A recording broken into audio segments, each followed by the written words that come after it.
Você sabia o que era residência? Não fazia a menor ideia. O melhor departamento médico na época era o do Corinthians, da base, né? Era. Que todo mundo deveria, na faculdade, em algum momento, aprender pouco sobre isso. Fisiologia do exercício, porque aí você realmente vai entender sobre saúde. Fala pessoal, sejam muito bem-vindos a mais um episódio. Hoje nós temos um episódio muito especial que a gente vai contar a história da doutora Gisele Brito. Oi pessoal, tudo bem? Eu espero que vocês gostem do episódio de hoje. Vou contar um pouquinho da minha trajetória e a Mariola vai me ajudar. Bom, tudo começou quando eu fiz pediatria, né? Depois da medicina, eu fiz pediatria. É a nossa pediatra favorita. E eu fiz pediatria em 2014. Fui muito feliz na pediatria, acho que foi uma escolha muito boa. Me reconheci como médica lá, achei legal demais fazer pediatria. Foi uma escola em muitos aspectos, assim. Acho que foi quando eu comecei a aplicar a medicina pela primeira vez. A gente brinca que quando sai da faculdade sai cru. Virou médica, né? Eu virei médica. E aí, eu acho que eu aprendi muito sobre temas que eu nem imaginaria que eu ia aprender. Doença rara, né? Doenças crônicas, muita coisa comportamental, muita coisa nutricional, muita emergência, muita emergência. E conheci residentes de medicina esportiva durante a... porque a gente roda, né, na pediatria. Exatamente, então foi a semente.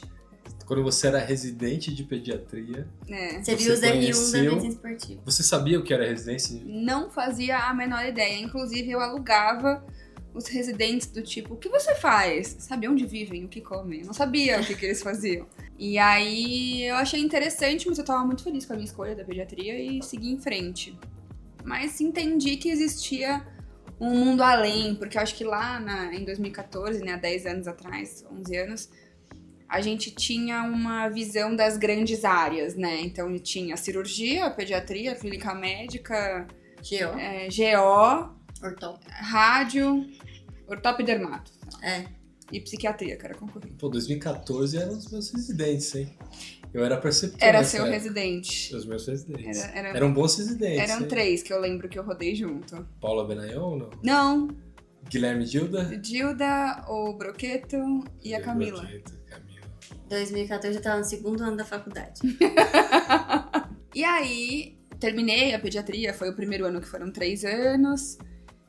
E muitas pessoas do meu ano da pediatria não fizeram subespecialidade, porque entenderam que com 3 anos de pediatria já tá too much de residência e foram... Que é uma residência puxada, né? É uma residência bem puxada e foram exercer a pediatria. E eu gostava muito de emergência, daí eu cogitei fazer uma sub de emergência ou fazer UTI pediátrica, e aí eu fui pra UTI pediátrica. E aí eu fiz 1 ano de UTI, achei muito legal, porque tem muita fisiologia, que é uma coisa que a medicina esportiva também tem, né?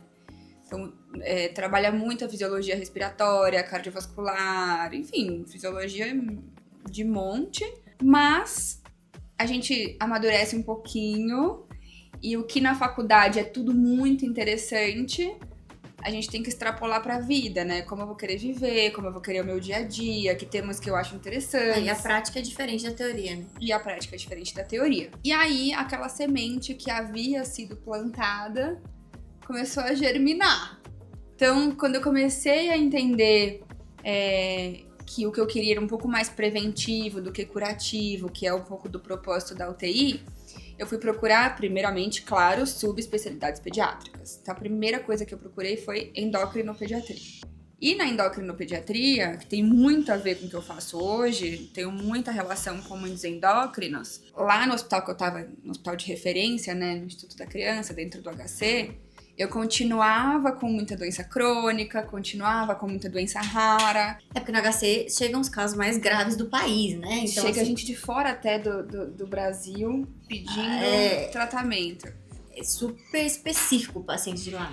E aí eu tinha esse viés e eu falava, eu acho muito interessante, continuo achando muito legal de poder intervir na vida dessas pessoas e tudo, mas o meu propósito continuava sendo um pouco mais preventivo, de bastidores e tudo mais. E aí eu comecei a frequentar os ambulatórios de medicina esportiva lá da USP.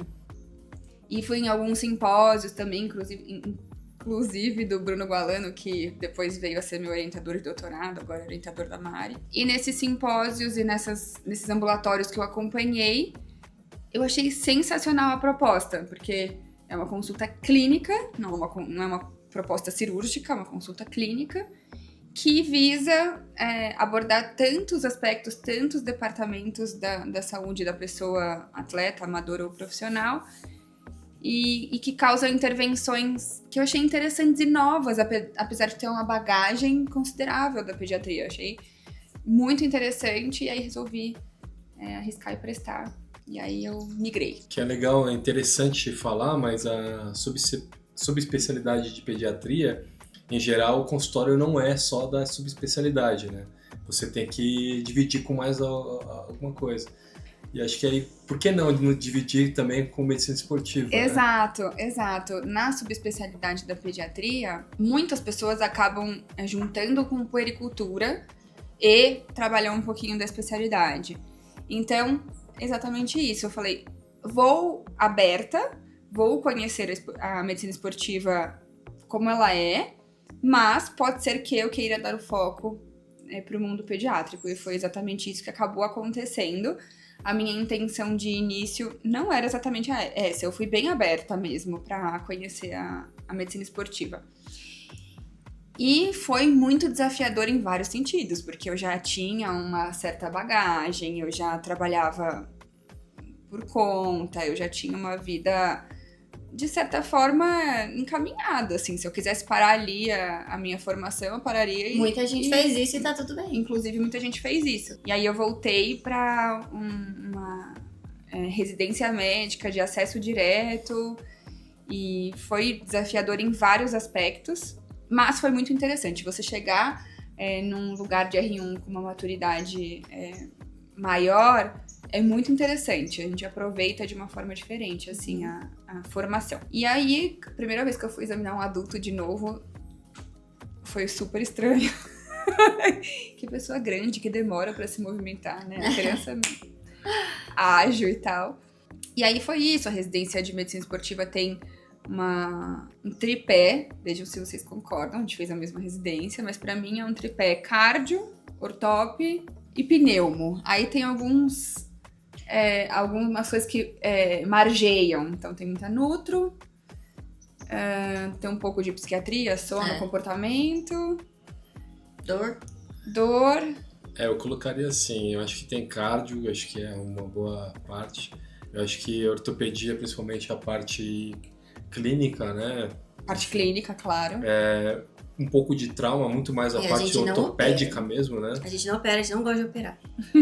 Nunca foi nossa intenção operar. Mas eu colocaria como fisiologia do exercício. Uhum. Acho que é um ponto que a gente vê muito. Que aí você abrange a nutrição, você abrange a parte do sono, Sim. A performance. E eu amava fisiologia. O primeiro ano, eu, assim, livros de fisiologia, amava, estudei bem. Quando você sabe muito bem o pormenor, a função, o porquê das coisas, acho que depois o macroscópico fica com outra forma de abordar, de compreender, de tratar. Eu sou desse princípio. Que a medicina esportiva, ela na verdade, a gente estuda o metabolismo do corpo como um todo sob estresse. Então, tanto estresse crônico quanto agudo, e as adaptações frente ao estresse e o que acontece ali de forma aguda. Eu acho que qualquer coisa com o estresse fisiológico a gente domina, de certa forma. E de certa maneira você começa a entender os fenômenos, né, que acontecem. Por que a gente precisa, né, exercitar, que adaptações isso gera, por que é importante, né? Então, assim, eu acho que quando a gente sai da faculdade, a gente tem esse déficit de... A gente não sabe falar de saúde, a gente fala de doença. Exatamente. Então, assim, quando a gente começa a entender a fisiologia do exercício, você começa a entender por que é importante se exercitar. Então, acho que todo mundo deveria, na faculdade, em algum momento, aprender pouco sobre isso. Fisiologia do exercício, porque aí você realmente vai entender sobre saúde. E outra coisa que eu acredito é que agora a gente tem um pouco de conhecimento unificado, porque o conhecimento estava aí, mas de forma muito dispersa, sobre medicina do estilo de vida. Existe essa especialidade, inclusive, agora. Só que quando a gente fala de pacientes com comorbidades ou algumas comorbidades específicas, então dislipidemia, né, aumento de colesterol, obesidade, síndrome metabólica em geral, entre outras, né, cardiopatas, diversas comorbidades, tem o exercício como um dos pilares de tratamento. E aí o médico generalista não aprende a prescrever esse tipo de exercício. E engraçado que quando eu lembro no R1, na clínica médica, quando a gente falava de prescrição de exercício, eles entendiam que a gente era como se fosse um personal trainer. Um educador físico. Um educador físico. Que a gente ia passar o exercício que ia ser feito 10 vezes, de cadeira extensora, 2 séries. E não se trata disso. Né? Se trata de que tipo de exercício vai fazer, de força, de aeróbico, se tá liberado, se não tá liberado, se é seguro, se não é seguro, até que frequência cardíaca atingir. A gente tem uma série de formas de indicar o exercício, né? Um exercício de intensidade maior tá recomendado para um grupo de pessoas com objetivo A, ou de intensidade menor com um outro objetivo B. E a gente não sai sabendo prescrever exercício, apesar de estar no tratamento ali. Item 1, prescrição de atividade física. E isso é uma coisa que a medicina do exercício faz, Sim. inclusive para paciente com comorbidade. Né? Inclusive para pacientes pediátricos com comorbidade, que aí é um mundo à parte, né? Inclusive para os pediátricos que são cheios de mitos, vieses. Então, é um mundo que eu acho necessário. Então, você estava na residência, se encontrou pelo visto? Um pouco. Gostou bastante? E como que foi esse processo? Na residência, após a residência, com que você trabalha hoje? Como você chegou aqui?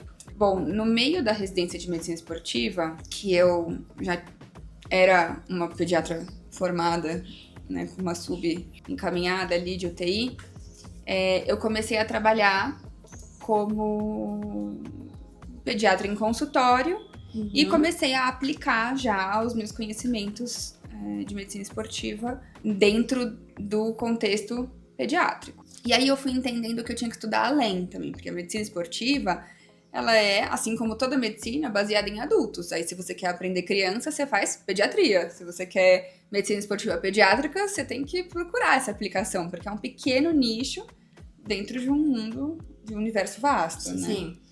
E aí eu tive que correr bastante atrás e eu sinto que tive pessoas para me inspirar, mas tive que buscar um autodidatismo, de certa forma, em algumas coisas. Assim. Acho que temos poucas pediatras médicas do esporte, né? Temos poucos. Temos a doutora Ana Lúcia, que é a nossa chefe lá no HC também, que é Rio Mato, pediatra médica do esporte. Tem você? Tem alguns nomes, assim, eu fico meio vai que eu esqueço, né, que nem a linha do Léo, assim, né, de falar algumas pessoas. Tem bastante gente. Mas a Ana Lúcia foi uma pessoa que me deu bastante a mão, a Bia Perondi também, que ela também é pediatra e também... Isso no universo HC, né, que é o que a gente conhece. É o nosso universo. E foram pessoas que eu me inspirei, que eu aprendi bastante. E aí eu comecei a exercer, então, nesse período, e também fui trabalhar dentro do HC, como pediatra da emergência referenciada que a gente tem lá. E aí comecei a receber residentes. A Mari foi minha residente. Uma coisa que eu faço questão até hoje é de incluir os residentes da medicina esportiva para tentar trazer um pouco de qualidade na pediatria voltada para o esporte dentro da nossa residência. E acabei, depois de alguns anos, nem vai ser uma ordem cronológica da minha história, mas depois de muito trabalhar na emergência referenciada, eu consegui fundar um ambulatório de medicina esportiva pediátrica dentro do Instituto da Criança, lá no Hospital das Clínicas. E aí, um propósito muito importante para esse ambulatório existir é que eu atendo com residentes, é o aprendizado, é o ensino. E aí chegou a pandemia também, né, no meio da residência. Você era R3? Eu era R3. O Léo tava lá em Tóquio na pandemia. Eu tava em Tóquio, Bom, na pandemia eu fiz bastante coisa. Um pouquinho antes teve o camping de Portugal, né, que o Kobe foi... O camp de Portugal foi em 2020. Isso. Em 2021 eu fui pro camp nos Estados Unidos. Ah, isso eu não sabia. Chula Vista. Eu conheci... Isso é legal porque é uma história boa, é tua história, não vou Não tem contar. problema não. Conta. Mas assim, é um lugar que eu visitei no American College, né, como estudante de residente. E depois de alguns anos eu até fiquei pensando naquilo. Falei, pô, um dia eu queria ficar num lugar desse, Então... né? Pô, queria experimentar como que é ficar num lugar desse. Pô, e depois né, em 2021, eu tive a oportunidade de ficar instalado dentro de Chula Vista e viver, né, aquele mundo do esporte olímpico nos Estados Unidos. Isso é muito mágico, né? Isso é algumas coisas que... sensacional. Eu falo, eu sou um cara de sorte. Eu sou um mesmo. cara sortudo. E competente também. Então, nesse terceiro ano da residência, em 2020, foi meu primeiro convite para trabalhar com o alto rendimento. E aí eu fui trabalhar com o judô. Temos aqui... Ai, gente, eu tirei os patrocinadores, porque no meio do caminho mudou o patrocinador. Mas aqui é o dorso, né, da camisetinha. Aí eu fui trabalhar com o judô. E tá meio cansada, né, essa camiseta, porque eu usei muito. Essa camiseta é pesada, né? Essa aqui né? CBJ. Eu fiquei lá, acho que cerca de 2 anos, trabalhando com eles.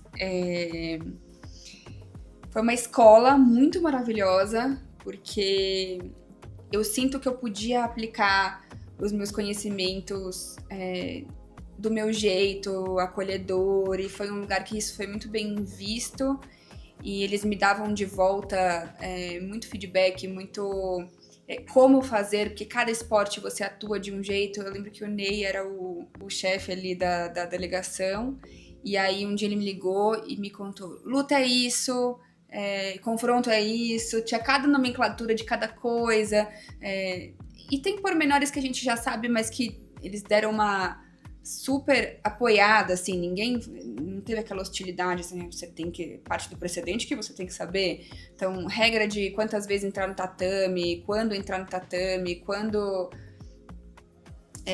atleta sangrando, que não pode, enfim, um monte de regra que é inerente ao esporte. Então, eu aprendi muito sobre o contato com o técnico. Lá é um exemplo real que atleta e técnico são uma unidade. Então, quando você faz uma coisa para você tem sempre o envolvimento do outro. É uma particularidade de medicina esportiva, né? Acho que na pediatria a gente tem a unidade mãe, filho, que são pacientes. E na medicina esportiva, tem também, a gente tem o atleta junto com o treinador, né? E aí eu fiquei no judô primeiro com a equipe sênior, em época de pandemia, então tinha muitas coisas para prevenção, muitas condutas logísticas de teste, se alguém positivado, contato, não sei o quê. Tinha uma coisa clínica muito forte por trás. E aí tiveram diversas viagens. Então, a primeira viagem internacional que eu fiz, eu acho que foi pra Geórgia, que eu nem sabia que existia um país chamado Geórgia. Mas a comida é ruim, só isso que eu sei. A comida é bem ruim. A comida é muito ruim, desculpa, pessoal, se um dia eu chegar lá, eu tive dificuldades. Mas deu tudo certo. Mas e não dava assim, então vai no McDonald's ou pede um iFood. Não dava, porque era pandemia. Então era o que tinha e era o que tinha. E aí, pra ir pra Geórgia, a gente teve que... Eu não lembro quantas horas de voo, se teve conexão. Eu lembro que assim, foram muitas horas. Geórgia fica na Ásia. Fica embaixo da Rússia. Fica na Ásia. Fica pra lá. Na Rússia Asiática. Pra lá. Então, tinha uma preocupação muito grande com o ambiente fechado, o aeroporto e tudo mais. Era muita tensão. Mesmo quando não tinha trabalho, tinha muita tensão envolvida. E aí, depois que acabou a competição, ou antes da competição, teve um camping de muitos dias, uma semana, 10 dias. E era atleta do mundo inteiro em contato, que a gente tava com aversão a contato. E deu muito trabalho no sentido de pandemia, assim. E aí eu fiz alguns outros grandes slams depois e acabei indo para as categorias de base. Descobriram a pediatra que havia em mim. E foi muito interessante ir para a base porque eu senti uma possibilidade de colaboração ainda maior com um know-how pediátrico. E com a base, essa história se mistura, é muito boa. Porque nesse timing eu fui convidada para começar a participar de missões do Comitê Olímpico do Brasil. E aí, eu tava completando 1 ano de base do judô. E aí, eu fui pro Pan-Americano Júnior em Cali, né, na Colômbia. E fui junto com o Léo nessa missão. A gente não ficou no mesmo polo. Foi aí que a amizade começou? Não, a gente já se conhecia, né, A gente Léo? já se conhecia. Eu fui residente do Léo, o Mário também. No Pinheiros. Fui mesmo. É. Eu fiz amizade com o Léo no Pinheiros. Eu acho que a gente se conhecia antes, né, Léo? A gente Não já se sei. conhecia antes, porque em 2014 talvez a gente já tenha. Eu era preceptora ali. Ah, não. Nessa época, não não. sei. Mas eu já conhecia o Léo. E o Léo tava na. Não, todo mundo sabe quem ele é, mas até aí... Não, a gente já se conhecia. Já... Aí ele tava, acho que na vila principal ali, né? Eu fiquei em Cali mesmo, né? E eu fiquei no R3 ali. A Cali também, mas era outra base. Você ficou numa base que era mais o judô, né? Que tava lá. Tinha judô, pentathlon, tênis, dentre outras modalidades tinha o judô. E aí a equipe júnior que eu tava acompanhando foi inteira para esse Pan-Americano Júnior. Legal. Então foi uma delícia, porque eu tava no que seria um evento, que a gente vai pro FOP, pontualmente. Então eu não acompanhei aquela equipe de squash. Tinha squash nessa competição. squash? Tinha squash. E eles fazem um monte de lesão. Não acompanhei a equipe de squash ao longo do ano. Aí fui lá nos Jogos Pan-Americanos Júnior e acompanhei o squash. Eu for pro FOP, eu vejo coisas pontuais. O judô, eu ia pro FOP e eu conhecia esses atletas, nome e sobrenome, Aí faz toda a diferença. cada lesão, Peraí, ele já tem problema ali no cotovelo. O que ele tá fazendo? cada coisa eu já conhecia. Quem tinha mais questão com peso, quem tinha lesões prévias que estavam ali mais ou menos. Muito, muito diferente nesse acompanhamento de longo prazo, assim, pro FOP. E aí, nessa competição, que foi desse mascotinho aqui, Foi a primeira edição, né? foi a primeira edição do Que é um patinho. Panam, Paná. Paná. É que eu achava que tinha um acento aqui, não tem. Paná. Fiquei 5 anos achando isso, é um pananzinho. Pan-Americanos, é por isso que eu fico Pan-Americanos. Enfim, não importa. Paná. E aí, nessa competição, foi o primeiro evento grande, assim, do COB, e teve um monte de problema na minha Na sua base. na foi minha premiada. base. Nossa, a minha base. Do dia que eu cheguei, eu pisei em Cali. Aí eu lembro que foi super linda a festa. Quando você chega, tinha um tamborim, uma coisa de música de carnavalesca lá, mas não é carnaval porque não é Brasil. Tinha já uma sacolinha de presente, uma recepção maravilhosa. A gente tinha um staff doente no tempo zero, assim. E foi super complicada, teve uma internação, foi assim, bem trabalhoso, ficou tudo bem, ficou tudo ótimo. Mas premiada. Então a gente não cuida só de atleta, a gente cuida de toda a delegação, na verdade. A gente é médico. A gente é médico. E daí teve mais coisas, né? O staff ficou reduzido, a gente teve que se virar ali, ninguém percebeu, todos Staff sorrimos. de saúde, né? Staff de saúde reduzido. Staff de saúde. E contornamos tudo muito bem, ninguém soube o que acontecia nos bastidores. A A camisetinha, camiseta do COB. E aí, esse aqui é o uniforme antigo, né? Agora o COB já tá com um patrocinador novo. A gente não pode ficar mostrando muito aí. Deixa assim de costinhas.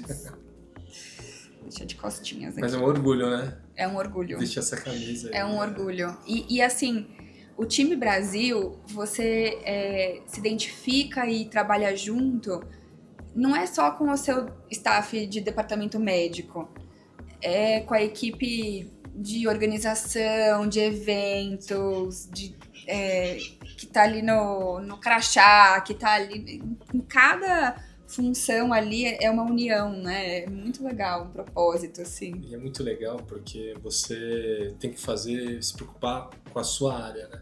Apesar de você ajudar outras áreas, você se preocupa com a área médica, né? Então, assim, você não precisa saber do seguro, alguém já vai ver isso pra você. Tem todo um suporte. Do transporte, alguém já tá vendo isso pra muito você. grande. É um trabalho que a gente nem imagina que tem, mas a pessoa, nossa. quantas Você coisas. fica preocupado com a saúde. Então cada um faz o seu melhor mesmo. É bem legal. E consegue entregar o melhor. Isso é muito legal. E aí eu fui pros Jogos Pan-Americanos Júnior, então em 21. Foi 21, né, Léo? Foi 21. Eu saí dos Jogos Olímpicos, fui para os Jogos Pan Júnior, depois fui para a Olimpíada de Inverno ainda. No Sula no meio. Não parou em casa. Aí Foi o Sula tava programado, aí por uma questão de ambas as partes, o Sula não ia rolar mais, e eu acabei entrando no Corinthians. E aí eu fui trabalhar com futebol feminino, o que pra mim tem um significado enorme, Essa aqui. porque... Troca agora. Ai. Essa era uma das camisetas, trouxe pra representar porque eu achava mais bonitinha pra trabalhar.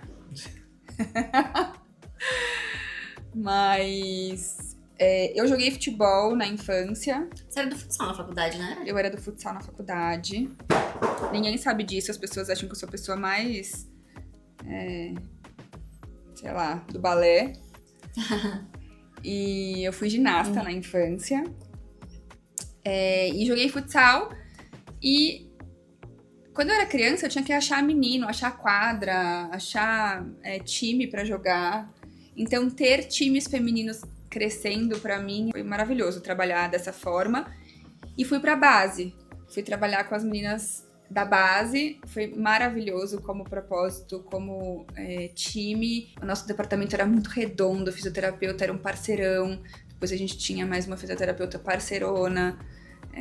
Nutri, psico, a gente tinha, assim, uma união muito grande, então era uma delícia trabalhar num departamento que você tem um staff que é coeso, né? Eu consegui fundar um ambulatório de medicina esportiva pediátrica. E o melhor departamento médico na época era o do Corinthians, da base, né? Era. Assim, disparado. Uma base muito estruturada. Uma base disparado, não tinha comparação com o segundo lugar. E o Corinthians foi o primeiro a investir no futebol feminino. Agora a gente tem times alcançando um investimento bom, uma estrutura boa, mas na época... Na época foi o primeiro, Foi um pioneiro. E estamos acostumados a começar onde tudo é mato, né?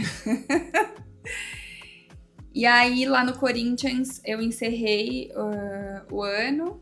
2024 eu me dediquei à maternidade. Ai, o Dani é tão fofo. Ele não veio hoje aqui com a gente, mas... Não, quase não dá trabalho. Não, imagina. Assim que é bom. E em 2025 eu voltei a me aproximar do COB, né? A Ana voltou, o convite voltou. E aí essa segunda edição dos Jogos Pan-Americanos não aconteceram, porque eu tinha que ficar com o Dani. Mas assim, foi um pesar, por um lado, porque eu tenho muito carinho pela primeira edição dos Jogos Pan-Americanos Júnior. Em 2023, foi 22? 22? Eu fui para os Jogos da Juventude. Esse aqui. Eu não tinha Ai, ideia... meu Deus, derrubei. Obrigada. Eu não tinha ideia do tamanho que esses jogos são. É maravilhoso, né? Enorme.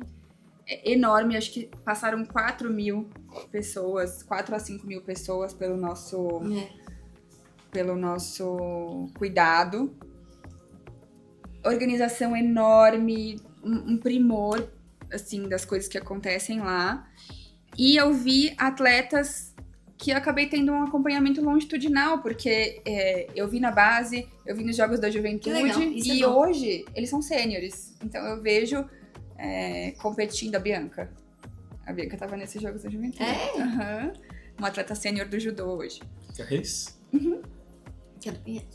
Que no caso do Pinheiros agora, todos temos uma intersecção aqui. Então, eu pude, de certa forma, liderar a equipe médica lá nos Jogos da Juventude. Foi muito grandioso para mim, foi um marco. Eu brinco que as pessoas entram no esporte e entram no alto rendimento, às vezes na base, para um dia subir para o sênior ou para o profissional. E eu entendo, porque é onde os grandes investimentos estão. Eu entendo isso. Mas eu tenho um prazer em trabalhar na base, e no júnior e na juventude, porque é o meu público. É muito importante, né? Não é um degrau, Pra mim não é um degrau. Exato. E assim, pro crescimento do indivíduo também, não pensando unicamente na carreira esportiva dele como atleta também, que acontece na base é muito importante. Mas assim, a gente fala muito de poder de transformação social do esporte, como a gente pode agir. Pensando no indivíduo mesmo, a gente precisa agir na base. E é onde a gente faz muita diferença. Exatamente, assim, agir na base é importante também na teoria, assim como a gente falava na faculdade que tratar doenças precisa de esporte. E a gente precisa, então, dar importância para a base, né? Nesses Jogos da Juventude, eu fiquei surpresa porque eu moro em São Paulo, sou de São Paulo, e eu comecei a ter contato com atletas jovens do Brasil inteiro, essa é a proposta dos Jogos. E aí, gente que tinha mais conforto descalço, gente que tinha uma estrutura muito aquém de outros que eu conheço, e desempenhando, e lá, e fazendo. E é bem bonito de ver, é bem interessante. E pensa, agora, essa daqui que eu comentei, uma atleta que ganhou nessa edição e que agora ela é atleta profissional sênior, pode ser que a gente a veja nos Jogos Olímpicos. E os outros 4.000 que não serão vistos em Jogos Olímpicos, tudo bem, eles tiveram uma história maravilhosa para contar, uma performance maravilhosa para chegarem até Jogos da Juventude, e que com certeza vai fazer parte da vida deles. E se a gente puder de alguma forma tornar essa experiência melhor ou contribuir de alguma forma, né? Uma grande honra. Exatamente, uma grande honra. Então, eu tenho muito apreço e carinho pelas bases. A base, assim, eu acho que quando a gente falar de autoatendimento, né? O autoatendimento não existe sem base. Exatamente. Então, assim, eu diria que o primeiro passo, na verdade, deveria ser investir na base. Porque você não consegue alimentar o alto rendimento se você não tiver uma base forte, né? Uhum. E muitas vezes aqui no Brasil, a gente, como não tem dinheiro para tudo, a gente acaba não tendo, assim, altos investimentos na base. A gente acaba alimentando o topo da pirâmide antes de alimentar às vezes você não cuida da criança, ela não vai crescer, ela não vai virar adulto, né? Então... a gente acaba perdendo muito talento, né? Então, assim, tem esses 4.000, devem ter várias... que escorreram. Alissons, Bias, né, Caios, Rebecas, Isaquias, devem ter milhares aí espalhados, mas que a gente não consegue captar porque não tem investimento, né? Infelizmente, essa é a realidade. E aí, agora em 2025, então, além dessa reaproximação com o Comitê Olímpico, eu me mantenho no consultório com esse público infanto-juvenil na sua maioria. E estamos aqui no Field of Play. E você tem novidade, né? Tem uma confederação que você entrou recentemente? Tem uma confederação que eu passei o ano de 2025 inteiro. Ela esqueceu de contar pra gente, ela contou recentemente só. Não foi que eu esqueci, eu me afastei muito de redes sociais agora com a maternidade. Mas eu entrei pra CBDV, que é a Confederação Brasileira de Deficientes Visuais. Mais especificamente para a base do futebol de cegos.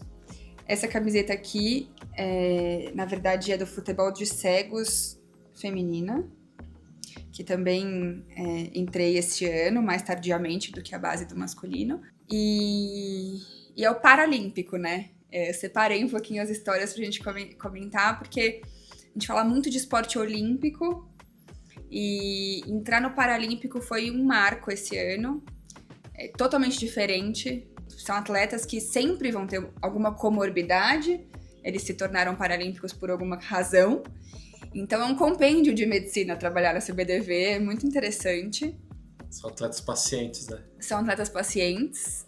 São atletas que sabem muito da própria saúde, porque isso dá outro vídeo da gente falar sobre isso. E ao mesmo tempo, eu tenho a impressão que você vai saber dizer melhor, mas que os problemas são diferentes, porque é tudo uma questão de perspectiva também. Então, a forma como eles lidam com as coisas é diferente.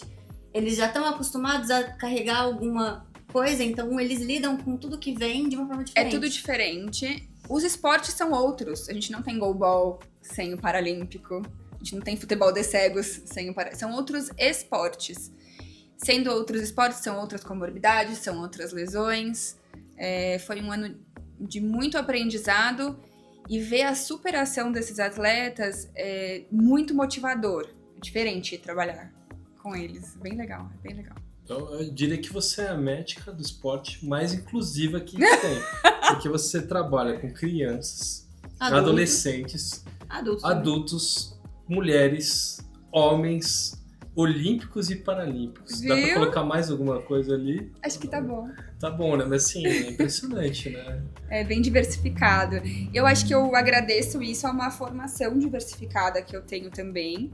Eu acho que, por sorte, eu fui estudando áreas amplas e também áreas profundas, que foram me dando know-how e eu tive a oportunidade de trabalhar dessa forma, com essa diversidade de idades, de gêneros, de comorbidades.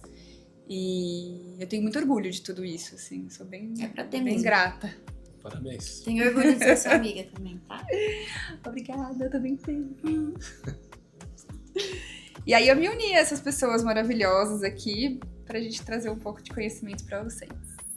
Bom, pessoal, então a gente viu a história hoje da doutora Gisele. Que história fantástica. Que saiu da pediatria e passou praticamente por todos os campos aí possíveis e imagináveis dentro de ser médico team physician, né? Médica de equipe. É isso. Acho que, né? Muito obrigado por muito ter obrigada. assistido.